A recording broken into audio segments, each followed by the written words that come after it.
ఓం నమో వెంకటేశాయ. Welcome to my Krishna astro TV. నా పేరు నరసింహమూర్తి. నా ఫోన్ నెంబర్ వచ్చి 8712190468. ఈనాటి కార్యక్రమంలో ఏ తారీఖుల్లో అలాగే ఏ మాసంలో ఏ ఏ నక్షత్రాలలో పుట్టిన వ్యక్తులకి బలం బాగా అధికంగా ఉంటుంది, వాళ్ళు కొంచెం అదృష్టవంతులుగా పరిగణించుకోవచ్చు. అలాంటి తారీఖు, మాసము, నక్షత్రము ఎలాగా బాగా అదృష్టాన్ని కలిగిస్తున్నాయి అనే విషయాలు మనం తెలియజేసుకుందాం.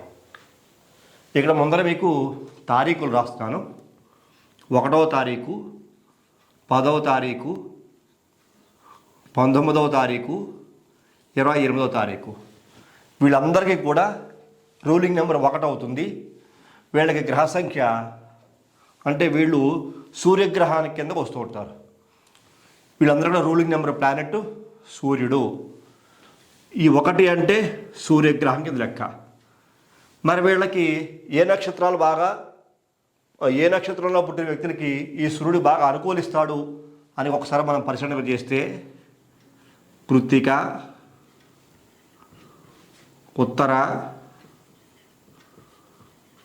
ఉత్తరాషాఢ, ఈ కృత్తిక, ఉత్తరాషాఢ ఈ 3 నక్షత్రాల్లో పుట్టిన వాళ్ళు 1, 10, 19, 28 వాళ్ళు తెలిసి కానీ తెలియక కానీ ఈ నక్షత్రాల్లో పుట్టిన వాళ్ళు ఈ 1, 10, 19, 28 తారీఖుల్లో కనుక పుడితే అదృష్టం బాగా ఉందని అర్థం.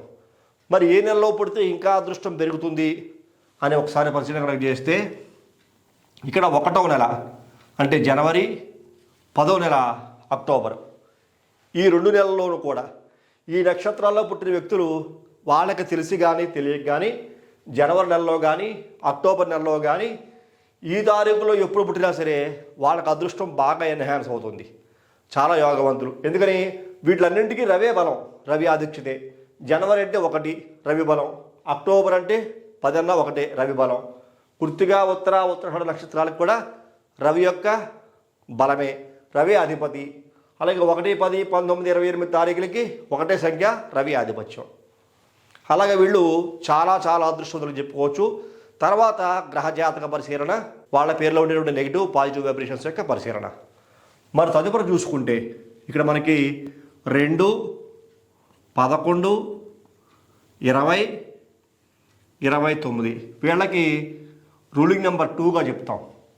2 అంటే చంద్రగ్రహం యొక్క అనుకూలత. 2, 11, 20, 29 మరి వీళ్ళకి ఏ నక్షత్రాల్లో పుడితే బాగుంటుంది? ఇదిగో రోహిణి, అలాగే హస్త, తర్వాత వచ్చి శ్రవణం. చూసారా? రోహిణి, హస్త, శ్రవణం ఈ 3 నక్షత్రాలకు కూడా చంద్రుడే ఆధిపత్యం. చంద్రుడే ఈ నక్షత్రాలకి అధిపతి. అలాగే ఈ తారీఖులకి 2, 11, 20, 29 ఈ తారీఖులు కూడా మనం 2 కింద తీసుకుంటాం. ఆ 2 కూడా చంద్రుడి ఆధిపత్యం. మరి వీళ్ళు ఏ నెలలో పుడితే మరింత అదృష్టం ఎక్కువగా వస్తుంది? 2వ నెల అంటే ఫిబ్రవరి, 11వ నెల అంటే మనకి నవంబర్. ఈ 2 మాసాల్లోనూ వీళ్ళకి తెలిసి కానీ తెలియక కానీ ఫిబ్రవరిలో, నవంబర్ మాసంలో 2, 11, 20, 29 తారీఖులు కనుక పుట్టి ఉంటే ఈ తారీఖులకు అధిపతి చంద్రుడే, ఈ నక్షత్రాలకు అధిపతి చంద్రుడే.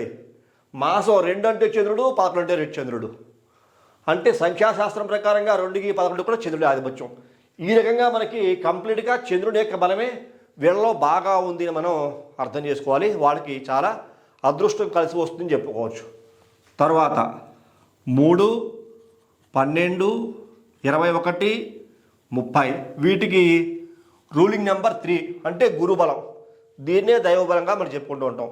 మరి దీనికి ఏ నక్షత్రాధిపతి? నక్షత్రాలు చూసుకుంటే కనుక పునర్వసు నక్షత్రంలో పుట్టిన వాళ్ళు, అలాగే విశాఖ నక్షత్రంలో పుట్టినవారు, అలాగే పూర్వభాద్ర నక్షత్రం. చూసారా? ఈ పునర్వసు, విశాఖ, పూర్వభాద్ర ఈ నక్షత్రాల్లో ఎవరు పుట్టిన వాళ్ళకి మాత్రం గురుని యొక్క బలం, నక్షత్రాధిపతి గురుడే. నక్షత్రాధిపతి గురుని యొక్క బలం బాగా ఉంటుంది ఈ నక్షత్రాల్లో. మరి ఈ సంఖ్యలు కూడా అంతే 3, 12, 21, 30 అన్నా మూడన్నా గురుబలమే న్యూమరాలజీలో. చూసారా? అంటే ఇవన్నీ కూడా వాళ్ళకి బాగా కలిసి వస్తున్నాయి. మరి వీళ్ళకి 3, 12, 3 అంటే మార్చి, 12 అంటే డిసెంబరు. చూసారా? మనకి సంఖ్యాశాస్త్ర ప్రకారంగా 3 అన్నా 3కి మార్చికి గురుడి ఆధిపత్యం తీసుకుంటాం. 12 అంటే 3 వస్తుంది, అది కూడా గురుడి ఆధిపత్యం. అంటే ఈ లైన్ మొత్తం అంతా గురుబలంతోనే ఉంది. 3, 12, 21, 30 అన్నా 3 గురుడి యొక్క ఆధిపత్యమే. పునర్వసు, విశాఖ, పూర్వ, భద్ర నక్షత్రాలకు గురుడి యొక్క ఆధిపత్యమే. 3, 12 ఈ యొక్క నెలల్లో పుట్టిన వ్యక్తులు ఈ 3గానే మనం కన్సిడర్ చేస్తాం కాబట్టి వాళ్ళు కూడా గురుబలమే చాలా అధికంగా ఉంటుంది అర్థం. మరి తదుపరి చూసుకుంటే 4, 13, 22, 31 వీళ్ళని 4 కింద తీసుకుంటాం. అంటే రాహువు యొక్క బలము 4, 13, 22, 31. మరి వీళ్ళకి రాహు యొక్క నక్షత్రాలు ఏమున్నాయి? ఆరుద్ర,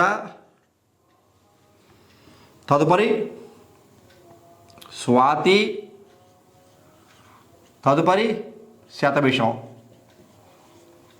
చూడండి, ఆరుద్ర, స్వాతి, శతభిషం ఈ నక్షత్రాలు చూడండి. ఇక్కడ మనకి 4, 13, 22, 31 4 గాని తీసుకుంటాం. ఇది రాహుబలమే. ఆరుద్ర నక్షత్రం, స్వాతి నక్షత్రం, శతభిష నక్షత్రంలో ఎవరు పుట్టినా, ఈ తారీఖులు ఎవరు పుట్టినా వాళ్ళు రాహుబలంతో ఉదాహరణ తీసుకుంటాం.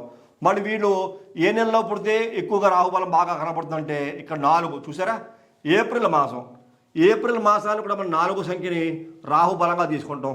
వీళ్ళు తెలిసి కానీ తెలియక కానీ ఏప్రిల్ నెలలో ఈ నక్షత్రాల్లో ఈ తారీఖులో పుట్టినవ్వండి వాళ్ళకి రాహుబలం చాలా అధికంగా ఉంటుంది అని అర్థం. ఆ రకమైన ఫలితం మనకి ఈ రకంగా కనపడుతోంది. తదుపరి చూసుకుంటే ఇక్కడ 5, 14, 23 ఈ యొక్క తారీఖులో పుట్టిన వ్యక్తులకి 5 అంటే బుధబలంగా తీసుకుంటాం. బుధుడు చాలా అత్యంత ఫలితాన్ని ఈ తారీఖులో పూర్తి చేస్తాడు. మరి నక్షత్రాలకి అధిపతి బుధుడు ఏ నక్షత్రాలకి అంటే కనుక ఇక్కడ మనం ఆశ్లేష, జ్యేష్ఠ, అలాగే రేవతి ఈ నక్షత్రాలకి బుధుని యొక్క బలం ఎక్కువగా ఉంటుంది. ఆశ్లేష, జ్యేష్ఠ నక్షత్రాలకి అధిపతి బుధుడే. 5వ తారీఖు అంటే 5 సంఖ్యకి బుధుడి ఆధిపత్యము. వీళ్ళు తెలిసి కానీ తెలియక కానీ ఈ తారీఖులో పుడితే బుధబలమే బాగా ఉంటుంది అర్థం. మరి మాసం చూసుకుంటే ఇక్కడ మీకు 4 ఉంది కాబట్టి కింద 5 కామనగానే చెప్పేసుకోవచ్చు మీరు. 5 మే నెల. ఈ నక్షత్ర జాతకులు తెలిసి కానీ తెలియక కానీ మే నెలలో 5 సంఖ్యాబలంలో 5, 14, 23 5, 14, 23కి బుధుడే బలం. ఆశ్లేష, జ్యేష్ఠ నక్షత్రాలకి బుధుడి ఆధిపత్యం. 5 మనం మాసం పరంగా చూసుకుంటే న్యూమరాలజీలో బుధబలంగా తీసుకుంటాం. అంటే ఈ పవర్ అంతా కూడా మనకి బుధుని యొక్క బలంలోనే ఉంది అని కనబడుతోంది. తదుపరి 6, 15, 24 దీనికి 6 అంటే శుక్రబలం. శుక్రుడు ఈ తారీఖులకి బాగా ఆధిపత్యం వహిస్తున్నాడు అని అర్థం. మన నక్షత్రం ఏమిటి? ఇక్కడ మనకి భరణి, అలాగే పుబ్బ, పూర్వాషాఢ ఈ నక్షత్రాలు మళ్ళీ మనకి శుక్రుడి యొక్క ఆధిపత్యంలో ఉంటాయి. మాసం కూడా చూసుకుంటే జూన్ నెల. మనకి న్యూమరాలజీ ప్రకారంగా జూన్ 6 అంటే మనం శుక్రబలంగా చూస్తాం కాబట్టి ఈ భరణి, పుబ్బ, పూర్వాషాఢ నక్షత్రాలలో పుట్టిన వ్యక్తులు శుక్రుడికి ఆధిపత్యంలో ఉంటారు. మాసం ఈ యొక్క 6 సంఖ్య అంటే జూన్ నెల శుక్రుడి యొక్క ఆధిపత్యంలో ఉంటుంది. 16, 15, 24కి శుక్రుడికి ఆధిపత్యం. ఈ లైన్ అంతా కూడా శుక్రుడికి ఆధిపత్యమే. ఈ నక్షత్రాల వాళ్ళు తెలిసి కానీ తెలియక కానీ జూన్ నెలలో ఈ తారీఖుల్లో ఈ నక్షత్రంలో పుట్టుండే కనుక చాలా చాలా అదృష్టవంతులుగా మనం తీసుకోవచ్చు. అలాగే తదుపరి 7, 16, 25 వీటికి కేతువు యొక్క అనుకూలత.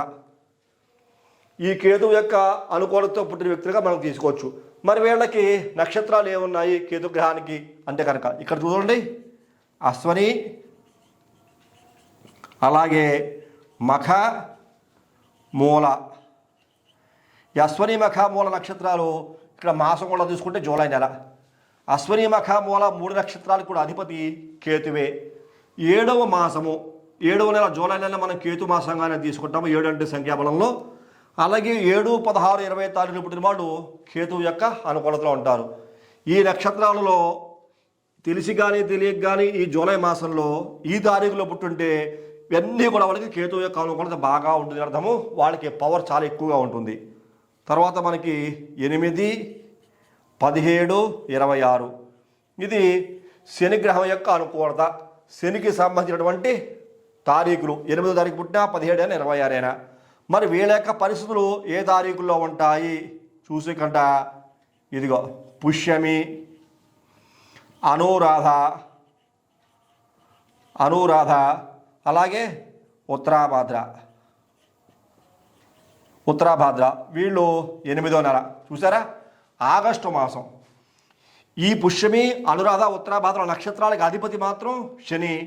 ఆగస్టు మాసం మనకి ఇంగ్లీష్ మాసాల్లో ఆగస్టు 8 అంటే శని ఆధిపత్యంగా తీసుకుంటాం. అలాగే 8, 17, 26 ఈ తారీఖులో పుట్టిన వాళ్ళకు కూడా మనం 8 శని బలంగా తీసుకుంటాం. మరి వీళ్ళందరికీ ఒకటే పవర్. ఆగస్టు మాసంలో ఉత్తరాభాద్ర, అనురాధ, పుష్యమి ఈ నక్షత్రాలు ఏ నక్షత్రంలో పుట్టినా తెలిసి కానీ తెలియక కానీ ఈ నక్షత్రం కనుక పుడితే కనుక వీళ్ళందరికీ శాటిన్ పవర్ చాలా చాలా ఎక్కువగా బలంగా ఉందని అర్థం. చాలా ఎక్కువగా ఎన్హాన్స్ అవుతూ ఉంటుంది. మరి తరువాత 9, 18, 27. మరి వీటికి 9 కుజుని యొక్క ఆధిపత్యం. కుజుడు ఈ 9, 18, 27 నక్షత్రాలకి కుజుడు ఆధిపత్య గ్రహంగా చెప్తూ ఉంటాం. మరి నక్షత్రాలు ఏమున్నాయి వీళ్ళకి చూసుకుంటే కనుక, ఇదిగో మృగశిర, చిత్త, ధనిష్ట. చూసారా, మళ్ళీ వీళ్ళకి సెప్టెంబర్ మాసంలో మృగశిర, చిత్త, ధనిష్ట 3 నక్షత్రాలకి కూడా కుజుడే ఆధిపత్యం. నక్షత్రాధిపతి కుజుడు. 9వ నెల సెప్టెంబర్ మాసం. ఈ మాసాలకు కూడా అధిపతి మనం సంఖ్యాస్త్ర ప్రకారంగా కుజుడిగా తీసుకుంటాం. ఈ మృగశిర, చిత్త, ధనిష్టాలకి సెప్టెంబర్ మాసం కుజుడిగా తీసుకుంటున్నాం కాబట్టి 9, 18, 27 తారీఖులో పుట్టిన వ్యక్తులు కూడా కుజుడే. అంటే ఇదంతా కూడా కుజుబలంలో ఉంది. ఈ సెప్టెంబర్ మాసంలో మృగశిర, చిత్త, ధనిష్టంలో తెలిసి కానీ తెలియక కానీ 9, 18, 27 తారీఖులు కానీ పుట్టు ఉంటే కంప్లీట్ వీళ్ళు కుజుబలం బాగా ఎక్కువగా ఉంది అని అర్థం. చూసారా, ఇక్కడ మనకి 12 నెలలు వచ్చేసాయి. ఇదిగో 1, ఇదిగో 2, 3, 4, 5, 6, 7, 8, 9, 10, 11, 12. ఇక్కడ మనకి మొదటి 3 కూడా 2 నెలలు వచ్చాయి. కృత్తిక, ఉత్తరాషాఢ 1 అంటే జనవరి, అక్టోబరు. రోహిణి, హస్త, శ్రవణం ఫిబ్రవరి, నవంబరు. పునర్వసు, విశాఖ, పూర్వభద్ర మార్చి, డిసెంబరు. 2 నెలలు ఈ యొక్క 9 నక్షత్రాల వాళ్ళకి వచ్చాయి. అలాగే వీళ్ళు రవి, చంద్ర, గురుగ్రహ బలాల్లో ఉన్నారు. మిగిలినవన్నీ కూడా ఏకమాసాలు. 4 ఏప్రిల్, మే, జూన్, జూలై, ఆగస్టు, సెప్టెంబరు. ఈ యొక్క మాసాలన్నీ కూడా ఏకమాసాలుగాను, ఈ నక్షత్రాలకు అధిపతి ఈ గ్రహాలుగాను, ఈ తారీఖులు పుట్టిన వాళ్ళకి, ఈ మాసంలో పుట్టిన వాళ్ళకి, ఈ నక్షత్రాలు పుట్టిన కనుక పవర్స్ డబుల్గా ఉంటాయని అర్థం. చూసారా ఎంత చిత్రంగా ఉందో. ప్రతి దానికి అనుకూలత ఉంటుంది. మన జ్యోతిష్ శాస్త్రం ప్రకారంగా చూసుకున్నా, న్యూమరాలజీ ప్రకారంగా తీసుకున్నా, ఇదిగో దీంట్లోనే 31 తారీఖులు వచ్చాయి చూడండి. ఇదిగో ఇక్కడ 9 ఉన్నాయి, ఇదిగో 18, 27, ఇదిగో 31. అలాగే 12 మాసాలు, 27 నక్షత్రాలు, ఇంకో 9 గ్రహాలు. చూసారా, 27 నక్షత్రాలకి 9 గ్రహాల ఆధిపత్యం, 31 తారీఖులకి 9 గ్రహాల ఆధిపత్యం, 12 మాసాల్లోనూ కూడా 9 గ్రహాల ఆధిపత్యమే ఉన్నది. చూసారు ఎంత చిత్రమో. అలాగా ప్రతిదానికి లింక్ అయితే ఉంటుంది. తర్వాత విషయాలు, వాళ్ళు ఏ లగ్నంలో పుట్టారు, లగ్నాధిపతి ఎవరు, తర్వాత వాళ్ళ పేరు ఏ బలంలో ఉంది, ఇట్లాగా అనేక రకాల ప్రశ్నలు మనకి ఉత్పన్నమవుతూ ఉంటాయి. ఈ సబ్జెక్ట్ అనేటువంటిది చాలా చాలా ఇంపార్టెంట్, చాలా వాల్యుబుల్ సబ్జెక్ట్ అన్నమాట. చాలామంది తెలియక ఏదేదో అనుకుంటూ ఉంటారు. న్యూమరాలజీ ఏమిటి, మన జ్యోతిష్ శాస్త్రానికి సంబంధం ఏమిటి, న్యూమరాలజీలో ఏదైనా పేర్లు మార్చుకుంటే జ్యోతిష్ శాస్త్ర ప్రకారంగా అభివృద్ధి ఉంటుందా? 100% లింక్ అయితే ఉంటుంది. ప్రతిదానికి సంబంధం అయితే ఉంది. ఎందుకంటే ఇవే 9 నక్షత్రాలు, 20, 27 రాసులు, ఇవే 12 నెలలు, ఇవే 31 తారీఖులు అయిన కారణం చేత ప్రతిదానికి సంబంధం ఉంది. మనం కలియుగంలో బతుకుతున్నాం. ప్రతిదానికి ఇంగ్లీష్ అక్షరాలే వాడుతున్నాం, ఇంగ్లీష్లోనే మనం ప్రొనౌన్స్ చేస్తున్నాం, ఇంగ్లీష్లోనే మన పేర్లని రాస్తున్నాం. నేను ముందు కార్యక్రమాల్లో చెప్పినట్టుగా అనేక మొబైల్స్ ఉన్నాయి, అనేక ఫోన్ నెంబర్లు ఉన్నాయి, అనేక వాహనాలు ఉన్నాయి. ఆ వాహనాలకి అనేక రిజిస్ట్రేషన్ నెంబర్లు ఉన్నాయి. ఇలా చెప్పుకుంటూ పోతే ప్రతిదీ కూడా మనకి ఇంగ్లీష్కి అనుసంధానం ఉంది. న్యూమరాలజీ అండ్ సంఖ్యాశాస్త్రము అంటే ఈ యొక్క గ్రహ జాతకం 2 కూడా కంబైన్డ్ అయ్యి మిక్స్ చేసుకుని మన జాతక పరిశీలన చేయించుకుంటే చాలా చాలా అద్భుతమైన ఫలితాలు సాధించవచ్చు. ఇక్కడ ఏ రంగంలో ఉన్న వ్యక్తులకైనా అంతే. ఏ రంగంలో ఉన్న వ్యక్తి సరే అద్భుతమైన ఫలితాలు సాధిస్తాడని చెప్పడంలో అసలు ఏమాత్రమో సందేహమే లేదు. ఈ కార్యక్రమం మీకు నచ్చింది అనుకుంటున్నాను. ఇంకా చెప్పాల్సి వస్తే ఇంకా చాలా చాలా పెద్ద సబ్జెక్ట్ ఉంటుంది. రేపు రాబోయేటువంటి రోజుల్లో ఇంకా అనేక విషయాలు, అనేక రకమైన కార్యక్రమాలను మనం తెలియజేసుకుందాం. ఈ కార్యక్రమం నచ్చితే ప్రతి ఒక్కరూ లైక్ చేయండి, షేర్ చేయండి, సబ్స్క్రైబ్ చేయండి. సబ్స్క్రైబ్ చేసిన తర్వాత పక్కనే ఉండేటువంటి బెల్ ఐకాన్ మాత్రం ప్రెస్ చేయడం మర్చిపోకండి. అలా బెల్ ఐకాన్ ప్రెస్ చేయడం వల్ల నేను అప్లోడ్ చేయబోయే ప్రతి ఒక్క వీడియో మీకు వెంటనే రిట్రీట్ చేయబడుతుంది. మీరు యూట్యూబ్లోకి కూడా సెర్చ్ చేయాల్సిన అవసరం లేకుండా. తదుపరి వచ్చే కార్యక్రమంలో మరిన్ని ఆసక్తికర విషయాలు తెలియజేసుకుందాం. అంతవరకు సెలవు. నమస్కారం.